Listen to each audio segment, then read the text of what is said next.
Jesus Freedom from the Lord channel. A daily spiritual nourishment from God's Word. Enjoy watching!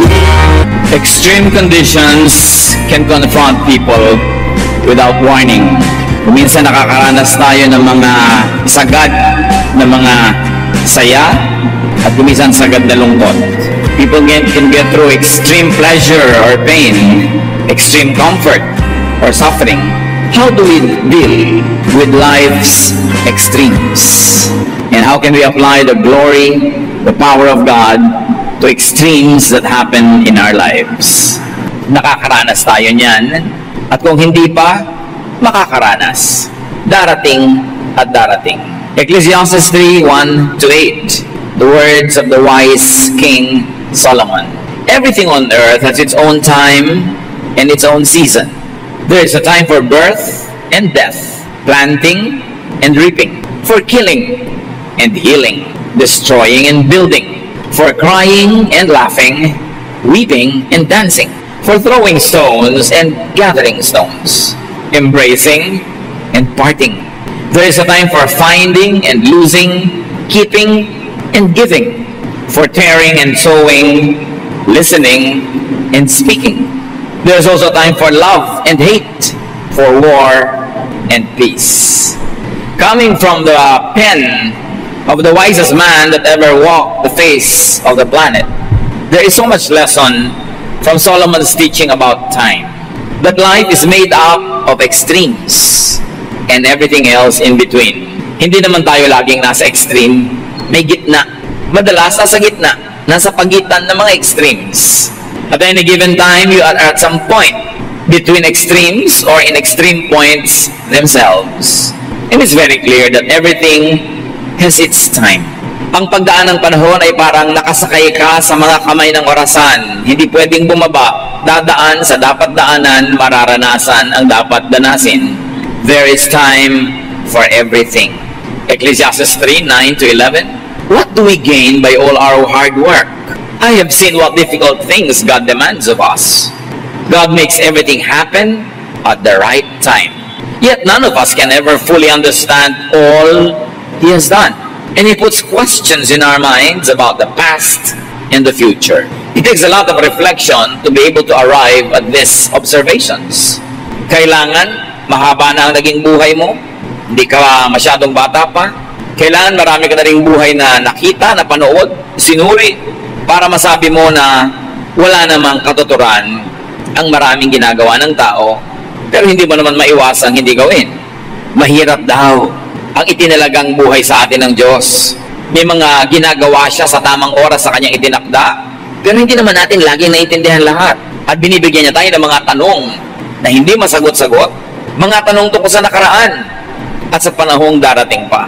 And Solomon says that all that happens is designed, managed, allowed by God. Lahat.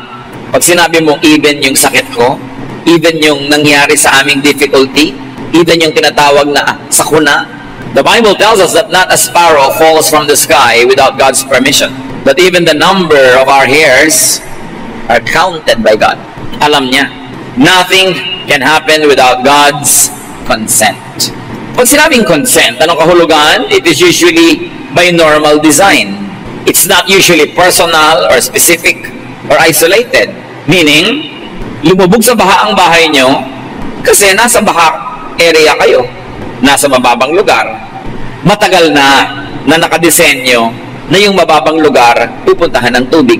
Hindi sinadya ng Diyos isang araw na isipin niyang lunurin ka o ilubog ang bahay mo o masira ang mga ari-arian mo.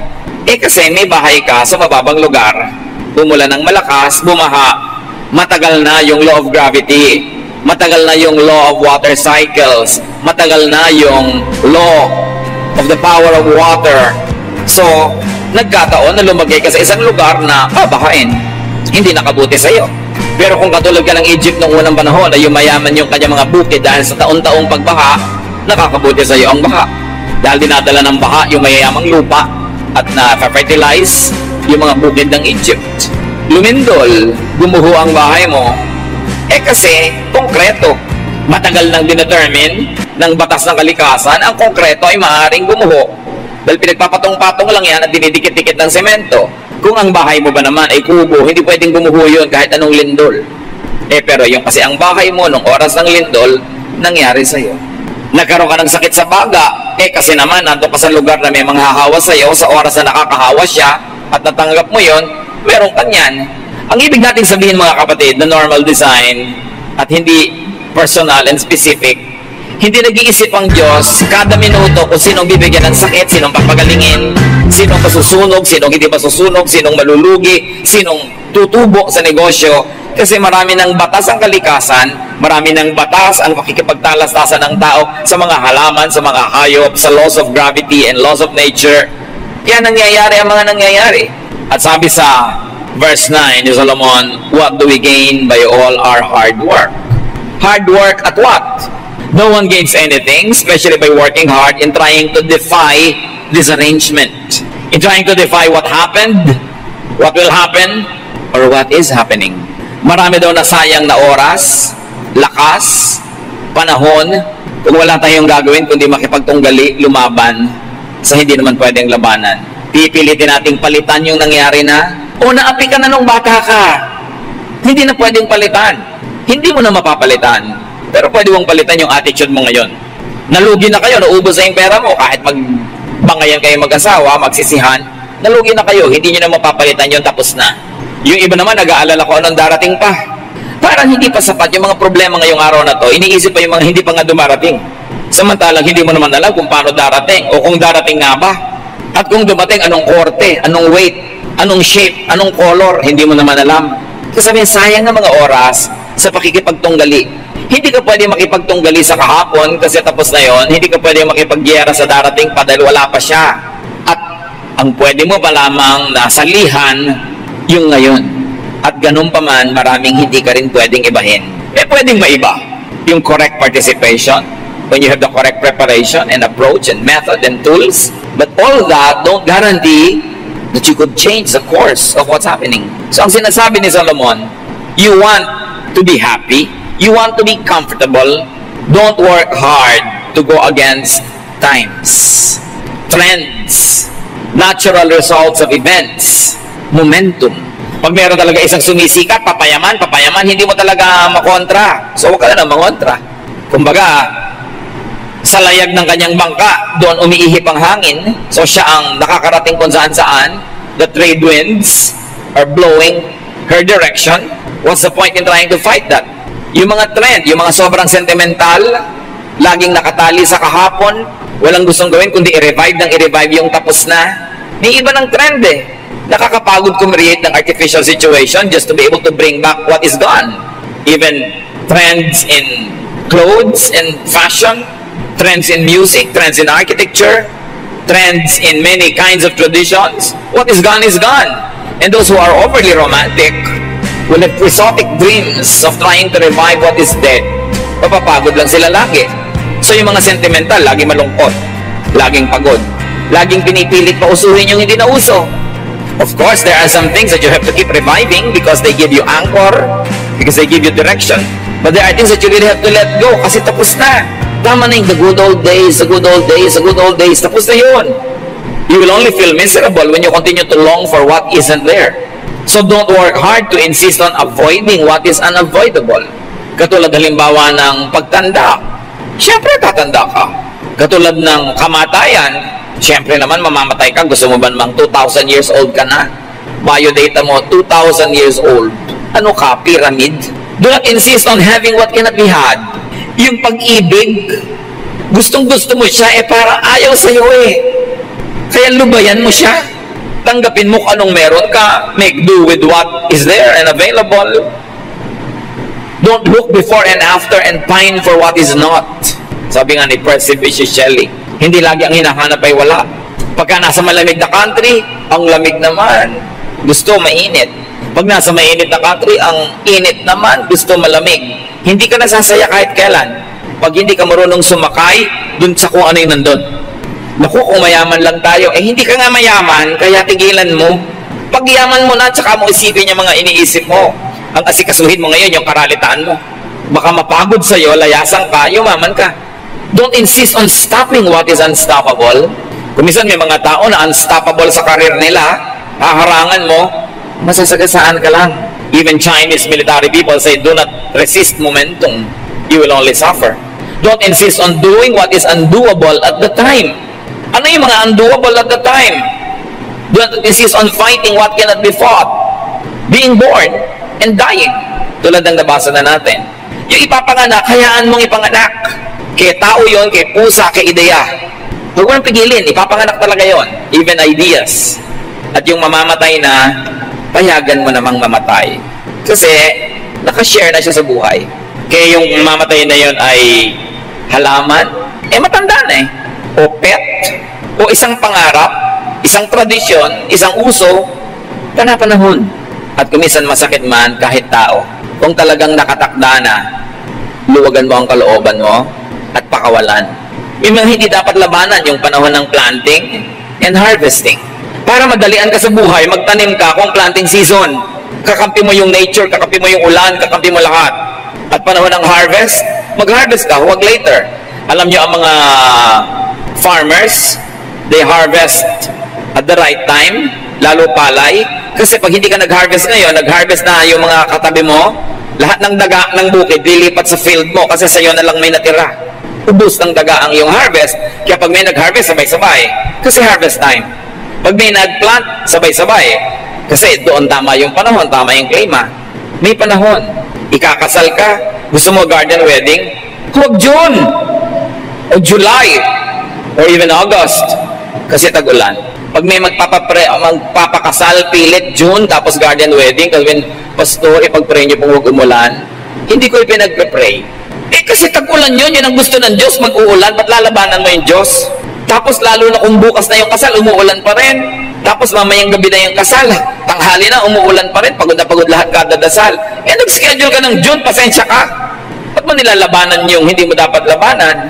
So ilagay mo yung kasal mo, Disyembre, Enero, kung gusto mo na garden, mas malaki yung chance. O kaya, ang gawin mong trahe de boda, kapote. Nakapayong kayo lahat, nakabota, di umulan, hindi, okay lang. Pero lalaban ka. May panahon ng killing daw or healing. Like killing germs. Siyempre, dapat pinapatay mo yan, di ba? May panahon din killing your own desires. Kasi wala sa lugar, wala sa panahon. May panahon din ng pagpapagaling. Times for destroying and building. Hindi na pwede, condemned na, it is to be destroyed. You have to build again. Be that a material thing or an idea. There's a time for crying or laughing. Pagka nakakaiyak, di umiyak ka. Ang hirap-hirap nung namatayan, ayaw umiyak dahil Christian. May ganun ba? Kasi ina-expect pag Christian, hindi umiyak. Parang hindi yata realistic yun. Nalulungkot ka, di umiyak ka. Ang hirap yatang labanan yung luha para sasabog ang dibdib mo. At nasubukan niyo ba magpigil ng tawa dahil wala kayong kasama? Pero ang daming tao, tapos natatawa kayo. Pag ipipigilin, di tumawa kayo, malay nyo makitawa yung iba. Kesa natatawa ka eh. Huwag mo lang sobrang lakasan, baka ipadala ka sa Mandaluyong. There's a time for weeping, for dancing, for throwing and gathering stones, for embracing, may mga tamang oras yan, and parting. Hindi yung kailan tamang-tamang mga embrace, pinipigil mo yung sarili mo, tapos kung kailan naghihiwalay, doon mo rin pinipigil ang sarili mo. Kalaban ng panahon. There's a time for finding what is lost, and there's a time for consigning it to permanent loss. Wala na talaga. Where is the feeling? Wala na eh. Huwag lalabanan yung oras for keeping what must be given away or what must be given up. Kung nangangarap ka, may panahon para tumigil na.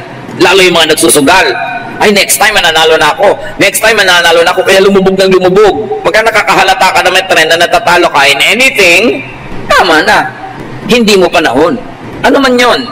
Kaya negosyo. Ilang beses ka nang nagpipilit sa ganitong negosyo, makiramdam ka rin. Pero hindi mo rin alam kung sa ika-4 pala doon ka magsasucceed. Kaya kailangan mo talaga yung wisdom coming from the Spirit. But read the signs around you because the signs will tell you. There's a time of giving when your gift is unwelcome. Don't fight that. Don't give an unwelcome gift. Unwelcome ang iyong iniluluhog na pag-ibig, huwag mong ipilit. Unwelcome ang suggestion mo, huwag mong ipilit. There's a time for tearing, for sowing, mga metaphors. May panahon ng pagpilas, may panahon ng pagsulsi. For listening and speaking. Huwag niyong pabaligtarin kung kailan dapat makinig, doon nagdadaldal. Kung kailan dapat magsalita, doon ayaw magsalita. Baligtad. And there's a time for loving and hating the right objects, hating and love, a time for having war or peace. You can go on and on and on, but I think that Solomon has given up enough examples na lahat ng maiisip natin sa buhay ng mga contradictions and extremes, represented na ng mga sinabi niya. Ang point, merong panahon para sa extreme left, meron para sa extreme right. Meron para sa extremely low, extremely high, extremely cold, extremely hot. May ganong panahon. Ang buhay nga naman daw ay weather lang. Panahon. Uso siya, di hayaan mo. Hintayin mo yung uso mo. God makes everything happen at the right time. Sabi mo at the right time, ang bata-bata pa niya, namatay na, right time ba yun? Eh kahit naman matanda na, ayaw mo pa rin, di ba? Ano? Right time ba yung, marami tayong mga ganyan, ha? Tanong, parang mali ang timing ng Diyos. Parang mali ang timing nangyayari sa buhay natin. But Solomon, wiser than all of us, says, God makes everything happen at the right time. Tama ang nangyayari kahit sa tingin ng tao ay mali ito. Kahit mahirap, kahit masakit. Verse 11, yet none of us can ever fully understand all He has done. Ganun na lang ang tanggapin natin, that humans cannot fully comprehend, will not always agree with God's deeds and timing, but it does not make God wrong. We're just limited, and we cannot understand. Isaiah 55:8, the Lord says, my thoughts and my ways are not like yours. Iba ako mag-isip kaysa sa inyo, iba ang pamamaraan ko sa pamamaraan nyo. So ang tao na mapapawasan ang hirap, madadagdagan ang luwag sa buhay, yung taong ride lang sa panahon. Panahon na malungkot ang pamilya natin, o di malungkot tayo, huwag nating piliting mag-OA at magkunwaring masaya. Panahon ng kasiyahan, di magsaya tayo. Panahon ng hirap, magtipid.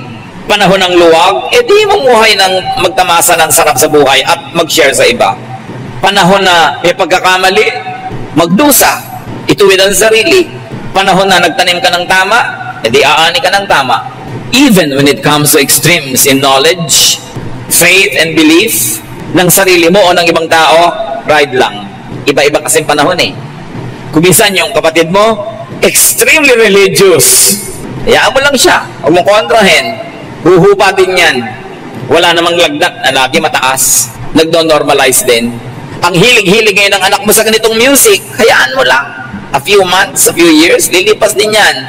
Ang mga gusto, naiiba rin. Kahit nga pag-ibig, kumukupas pagka hindi naalagaan. So, huwag mong masamain, huwag mong kagalitin, huwag mong awayin ang isang tao na may nararanasang extreme feeling right now. Panahon niya eh. Kaya kung minsan may mga taong extreme na extreme ang hilig nila, halimbawa ang kumain ng ganito, hayaan mo, magsasawa rin yan. Panahon. Because nothing is permanent. Para tayong mga nakasakay, tulad ng nabanggit, sa kamay ng orasan na umiikot, hindi ka pwede magtagal sa isang guhit ng relo. Lalakad at lalakad yan. Kahit anong oras, lumalakad ang panahon. Naiiba ang tao. Kaya mahalaga sa nag-aasawa, biruin nyo yung marriage contract, till death do us part, permanent, lifelong. Hindi kayo dapat nakukontento na kung ano kayo dati, yun na kayo forever. Kasi pwedeng nag-iiba yung partner nyo na kayo'y maiwan, o kayo yung nag-iiba, siya yung maiwan, hanggang mamaya ang laki na ng agwat, mahirap na kayo magsama. So lagi kayong naghahabulan sa isa't isa. Uy, nahihilig ngayon ang misis ko na magbasa ng mga philosophies. So magbabasa-basa rin ako kung hindi ko manhilig, para hindi naman masyadong malayo ang agwat ng iniisip namin. Uy, ang husband ko nahihilig sa sports. Di maghihilig din ako. Kung hindi man ako yung maglaro, manood man lang ako at pumalakpak sa kanya. Kaya maraming mag-asawa, nagkakalayo ang loob, nakakalimutan nila na yung pinakasalan mo 5 years ago is not the same person anymore. Na yung pinakasalan mo today will not be the same person 20 years from now, because change is always happening. And when you don't change together with the person that you love, together with your partner, you will wake up one day realizing that there is now an unbridgeable chasm between the two of you. Na may agwat na hindi na matawid-tawid. Magkasama na lang yung katawan nyo sa isang bubong, pero magkalayo na ang inyong isip, at dahil doon, magkalayo na ang inyong puso. May pananagutan ng pag-aasawa. You keep abreast with your partner. Kung ang bilis mo, medyo magbagal ka, hintayin mo siya. Ang bagal mo, magbilis-bilis ka para magsabay kayo, hindi man eksakto, pero hindi malayo. Napapalitan. Tulad ng masyadong mga hot na hot sa pagiging Christian nila, ng mga bagong Christians. Talagang gusto makipagdebate sa lahat ng debate, gusto talaga iligtas ang lahat ng tao sa planeta. Panahon. And then humuhupa-hupa rin, nagno-normalize. Kung nangyayari sa kapwa nyo, lalo sa mahal nyo sa buhay na nasa extreme ngayon, sakyan nyo lang.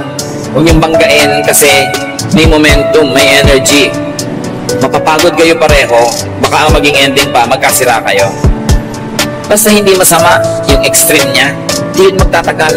Bisan habang pinipigil mo pa, lalo pang manggigigil yan. So pagbibigyan yung isa't isa, naiiba-iba ang hilig, naiiba-iba dahil naglalayag ang kaalaman, ang awareness from point A to point B. Pagdating sa point B, lilipat naman yun sa point C. Walang katapusang lipat yan. And it's exciting. It makes people more interesting. You don't meet a cousin for 2 or 3 years and afterwards na-realize mong, wow, may naitayo pala siyang monumento. May kinard pala siya na sculpture. May nilikha pala siyang awit o kanta. May naimbento siyang recipe. May naiba. It makes life very interesting. Hindi walang dapat asahan na, ay, nagbago na siya. Hindi na siya ma-reach. Natural dapat siya magbago. Kung sobra ka na pag-iwanan, ayaw mo magbago yung mga tao para hindi makitang ibang-iba sila kaysa sa'yo. Kaya dapat ini-improve mo rin yung sarili mo. Kung hindi mo na ma-reach yung tao dahil umasenso, problema mo yun, hindi mo na pa-asenso yung sarili mo. Kasi kung umasenso ka rin, di magkaka-reach saan pa rin kayo. Hindi mo ma-reach dahil mataas ang narating niya, ikaw wala narating. Tapos mamasamain mo, nag-iba na siya. Hindi na ma-reach, kailangan pa may appointment. Yung mga reklamo yan, ang mga naiinggit na kamag-anak, yung kailangan pa may appointment. Pero pwede mo sabihin, wow! Big time na talaga yung pinsan natin, kailangan makipag-appointment tayo kasi ang dami niyang mahalagang ginagawa, hindi pwede masakalad ka rin. Kung positive ang attitude mo, ikakatuwa mo yon, lalo mahal mo sa buhay yung hindi na ma-reach. Asalagay, tungtuwa ka na walang nangyari sa buhay niya, kung gano'n siya ka-available kahit anong oras noon, ganun pa rin ngayon. May extremes. Some people become successful in the extremes. So huwag harangin, huwag pigilan, huwag labanan ang hindi dapat labanan. Kahit kung minsan anong ingat mo, nakakasakit ka rin. Pero mabuti na yung nag-iingat. Mas na ma-maximize mo yung possibility na hindi ka magkaroon ng sakit o ng madalas o ng malalang sakit. Minsan sa kalagitnaan ng iyong project, bigla ka nagkakasakit, naiiba ang direksyon. Anong gagawin mo doon? May solusyon si Solomon.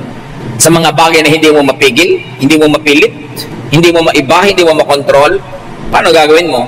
Ecclesiastes 3:12-13, I know the best thing we can do is to always enjoy life. Because God's gift to us is the happiness we get from our food and drink and from the work we do. Sabi niya, alam nyo, para kayo mag-enjoy sa buhay, kahit maraming extremes, maraming danger, maraming changes, huwag niyong kalimutan na magkaroon ng simple joys. Sabi niya, dapat enjoy lang ang buhay. Kasi basic naman na meron kang food and drink. Kasi kung wala, di namatay ka na, di wala ka ng problema kung patay ka na. So, lagi kang may food and drink at lagi kang may ginagawa. Kahit pala kung minsan yung dalawang paa mo hindi makalakad, may magagawa pa rin yung kamay mo, may nagagawa ka lagi. Sabi ni Solomon, etong sikreto, to protect yourself, to insulate yourself from extremes, to protect yourself from dreams not happening, from expectations not being met, to protect yourself from the impatience in waiting for the big break. Sabi niya, enjoyin nyo yung pinaka-simple things. Enjoy eating, enjoy drinking, and enjoy whatever you do. Kaya sabi sa New Testament, whatever your hands find to do it as unto the Lord. Pag may ginagawa ka, enjoyin mo. Ano man yun. Kahit taga-abot ka ng ticket sa toll gate, kahit merong nawawala ng preno, ang laki-laking truck na patungo sa'yo. Sabi mo, Diyos ko, alam kong ipoprotect niyo ako. Kaya na maraming harang-harang doon dahil lagi silang pinupuntahan ng truck. Di ba? Tapos abot ka ng abot, humahaba na yung kanan mong kamay. Diyos ko, pwede ko nang abutin ng prutas sa aming bakuran. There's always something good in whatever is happening. Pero kung magre-reklamo ka sa ginagawa mo, hindi naman pwede, hindi ka magtrabaho, tapos hina-hate mo yung trabaho mo, nagagalit ka every minute, hindi ka ang lugi. Meron akong kilala, nagtrabaho sa Middle East, inip na inip, especially nung first 2 weeks. Yan ang pinakamahirap, first 2 weeks.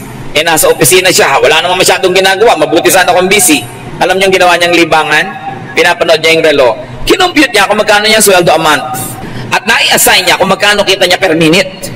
Pagpalagay mo, $1 per minute. Tuwing nakaka 1 minutes niya, $1. Nakaka $2. Napalipas siya maghapon ng kagawin. Uy, madami pera ko. Umiimbento ka ng saya.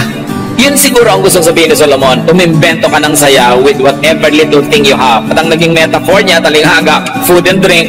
Dahil lagi namang may food and drink, kasi nga kung wala nun, hindi patay ka na. So enjoyin mo kung ano yung nandun. Enjoyin mo kung anong trabaho mo. Make the most of what time gives and what time allows. May sakit ka, kailangan mo magpagaling ng 1 buwan sa ospital o sa kama. Magrereklamo ka, di lumungkot ka lalo. Pwede ka mag-isip ngayon ng ano ba may enjoy ko habang nakahiga rito? Anong pwede kong gawing aliwan? Anong pwede kong gawing project? Alam ko na. Ipagpe-pray ko lahat ng naging classmate ko mula nung kindergarten.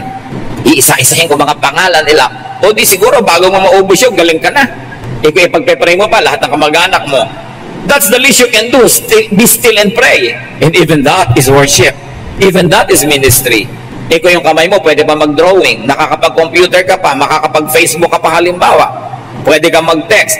Ang daming nagagawa ng tao, bakit magre-reklamo kang ang hirap ng kalagayan?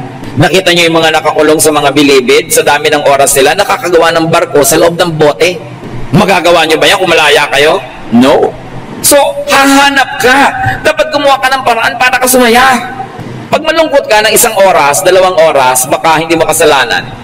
Pero pag 1 linggo na yan, may pananagutan ka na. 1 buwan ka nang malungkot, ikaw na ngayon ang nagpapaperpetuate ng lungkot mo. Kailangan itaboy mo yan. Kailangan may gawin ka. Ibahin mo iniisip mo, ibahin mo kinakain mo, ibahin mo yung routine mo, ibahin mo takbo ng iyong utak.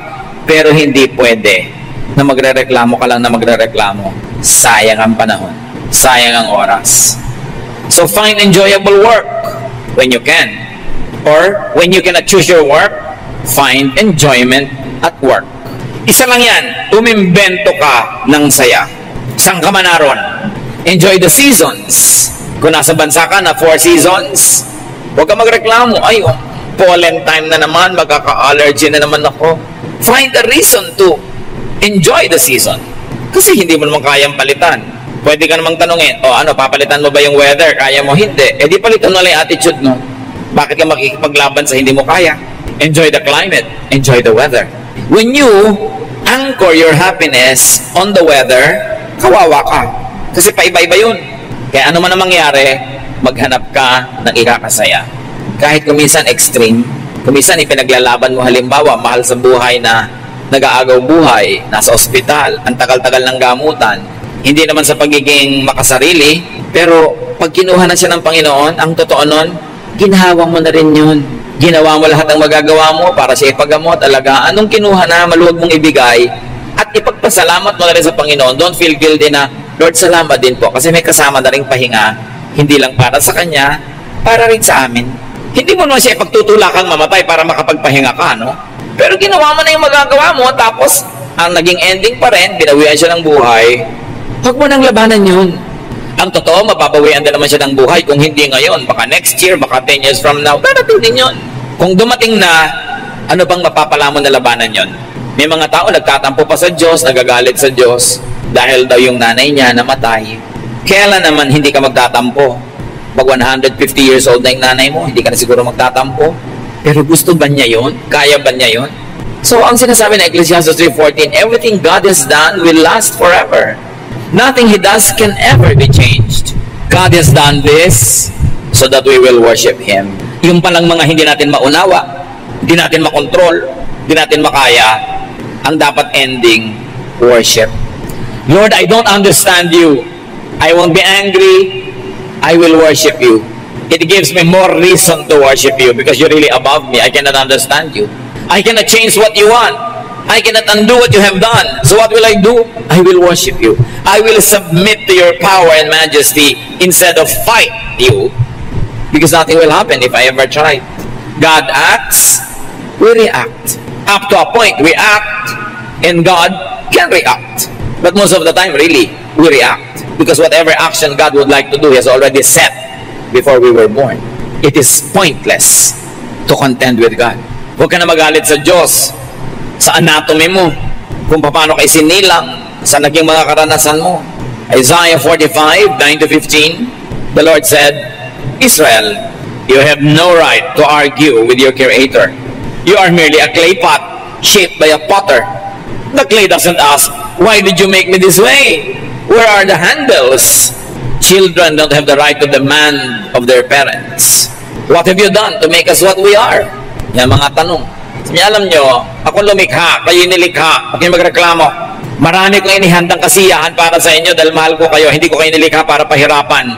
Kung nahihirapan kayo at hindi nyo naiintindihan ang ganda nun at beauty nun, tanggapin nyo na lang.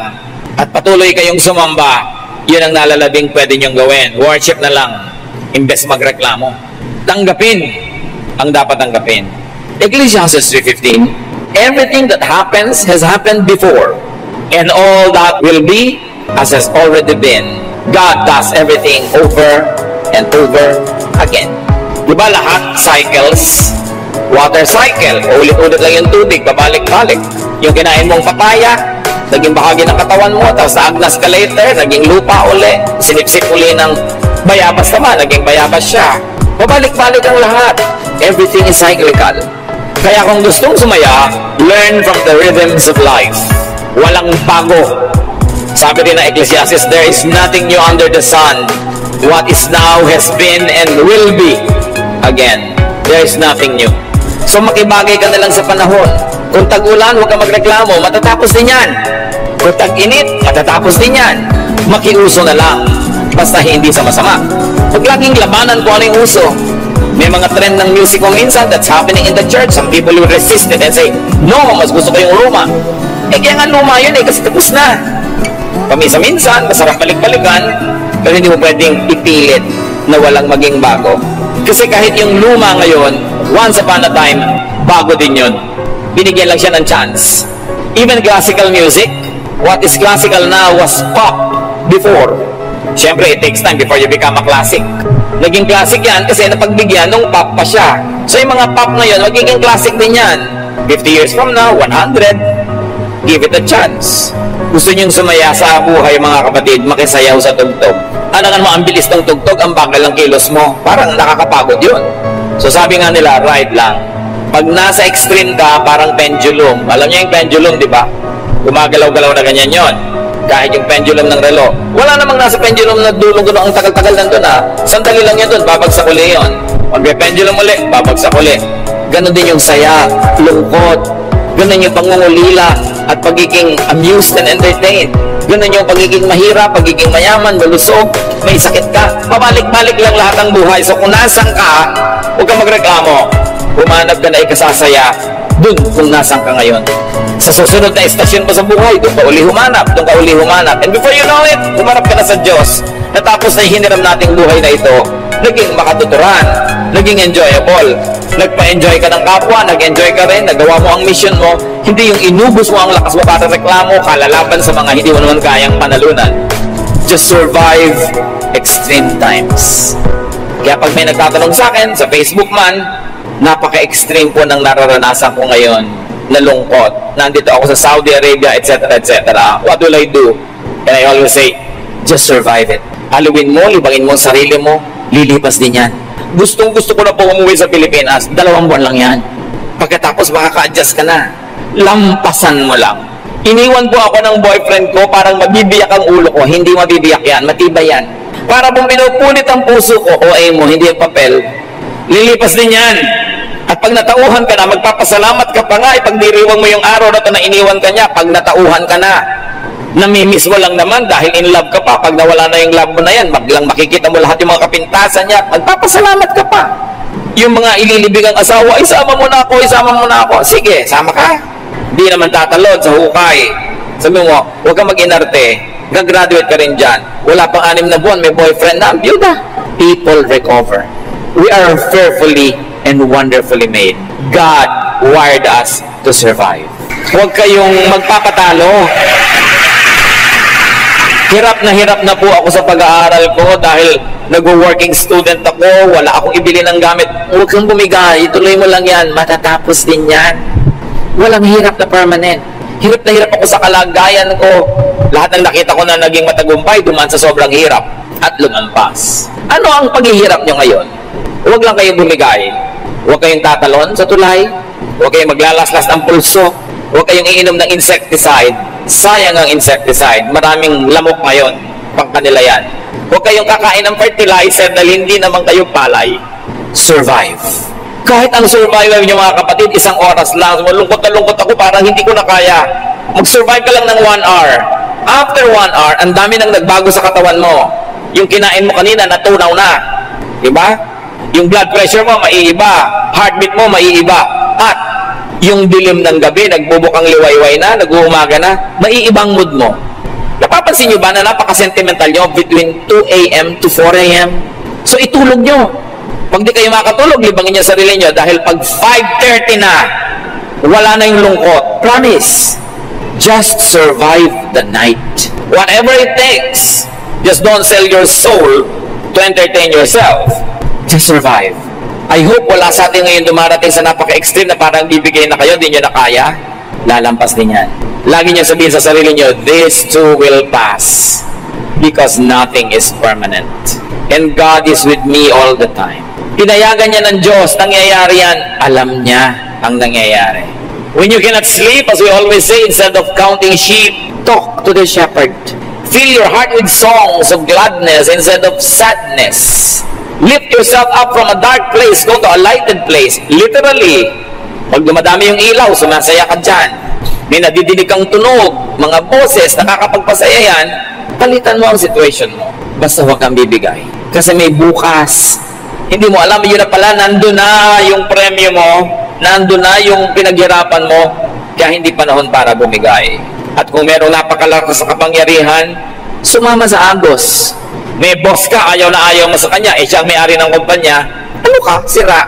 Turuan mo sarili mo na magustuhan mo siya, para hindi ka inis na inis. Hindi ka naman magre-resign. Hindi may may-ari ng kumpanya, anong mapapalabong lagi mong inisin ang sarili mo laban sa kanya? Yung mga naiinis sa mga biyanan? Aba, pinaparusahan yung sarili nyo. Pwede ba kayo magpalit ng biyanan? Pwede ba kayo magpalit ng manugang? So, parusa sa sarili, yung dapat mong gustuhin, inaayawan mo. Yun ang sinasabi ni Solomon, be happy with what you drink or what you eat, with the basic things. You cannot always create your life, but you have a way and you have a say in shaping of your daily life. Sabihin nyo, savor the moment. Minsan lang kayong dumaan sa isang punto ng buhay at kahit kailan di na kayo dadaan uli doon, lugi naman kayo kung puro lungkot, puro reklamo at hirap lang ang naaalala nyo tungkol doon. Maghanap ng saya. Nasiraan yung bus, papunta kayo ng Tarlac, maghanap kayo ng tindahan ng halo-halo, manguyakoy kayo habang nire-repair, kesa magreklamo kayo sa buhay. Laging wala yung asawa nyo, miss na miss nyo, samantalahin nyo para makapag-ayos kayo ng bahay, makapag-ayos. Hindi yung lagi kayong miss ng miss ng miss, wala naman, anong gagawin ninyo? So pag nandyan na, i-drop nyo na lahat ang gagawin nyo dahil nandyan siya. Pero habang wala, be productive. You've got to do something. Nilikha tayo ng Diyos sa may utak, the resilience of our will, the power of the Spirit within us. You were not created by God to be defeated by extreme conditions. You were created by God to be victorious, to prevail in the name of God and to give glory to His name because He is victorious. And His people are destined for great things. Just don't let the little details impede you or stop you. Don't be defeatist. Huwag kayong patalo. Every situation, pwede kayong manalo. Dear God, we thank you that you are you and you made us who we are. Dalangin namin kung may mga kapatid kami, Panginoon, ngayon na nahihirapan. Hindi naman sa mamaliitin ang paghihirap nila, pero ipakita mong mas marami pa naghihirap at nag-survive. At marami nang dumaan sa dinaanan nila at nakalampas. Hindi dahilan para maging casualty kami. Turuan mo kami, Lord, to have a winner's attitude. Na hindi kami mga api at kawawa, kundi kami mga victorious people. And you have given us the willpower, the spirit, the tools to prevail. Tulutan mo kami, Panginoon, na makarealize na ang buhay ay regalo. That life is a gift. It's not to be complained about, but it is to be enjoyed, to be shared, to be cherished. At sa mga taong gusto nang bumigay sa buhay, may mga nagpapakamatay pa, ituro mo sa amin, Lord, that we have a lot of time to be dead. So while we are alive, we should savor every minute of it. Teach us. And teach us also, Lord, to be sensitive to people who are suffering, people who go through extremes. Kumisang sa pagmamadali namin, nawawala kami ng panahon na pansinin sila. Make us sensitive so we can minister to those who are suffering and those who are weakened by their experiences. At lalo na sa mga panahon na malakas kami, turuan mo kami maghanap ng mga nangihinang matutulungan. At sa panahon na aming panghihina, maalala namin kung sino kayo at magpadala rin kayo ng mga kapwa-tao naming tutulong sa amin at nang malampasan namin ang ganito mga hirap. Father, thank you for the opportunity to prevail, to win over situations and extremes. At sa times of extreme comfort, extreme wealth, extreme happiness, make us sensitive to the needy so we can share with them what you give us in excess. Pagbulay-bulayan natin mga kapatid ang personal applications. Never give up, never say in the quiet corners of my memories where the dust has started to settle, I find fragments of a time when our hearts beat in rhythm like a metronome so gentle. The echoes of laughter still linger in the air as I trace the fading lines of our story. In this symphony of moments, I hear the melody of a love once glorious and gory. Oh, the rhythm of our hearts, a song so bittersweet, a dance of passion and pain where the past and present meet. In the silence, I hear your voice calling out to me, an instrumental intro to a love that's yet to fully set me free. In the canvas of my mind, I paint the memories in art pop hues, in these shades of love where the colors of our souls intertwine subdued. Through the lens of time, I see the beauty in the chaos that we've been, a masterpiece of love, a dance of shadows where the light begins to dim.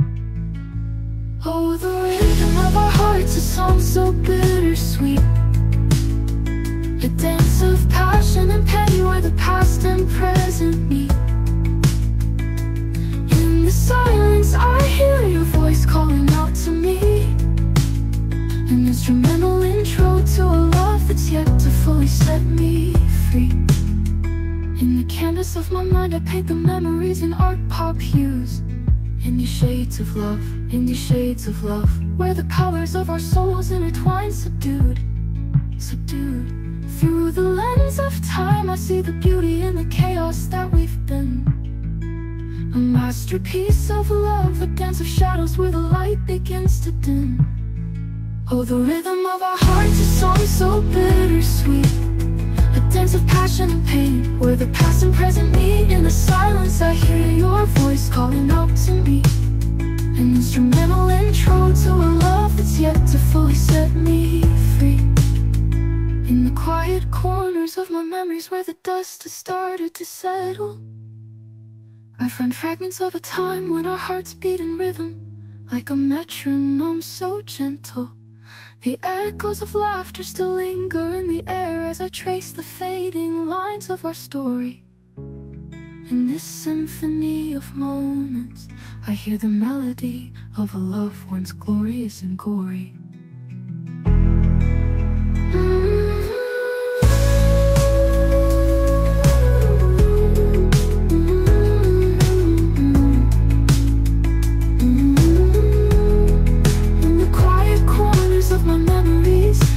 Dust has started to settle, I find fragments of a time when our hearts beat in rhythm like a metronome so gentle. The echoes of laughter still linger in the air as I trace the fading lines of our story. In this symphony of moments, I hear the melody of a love once glorious and gory.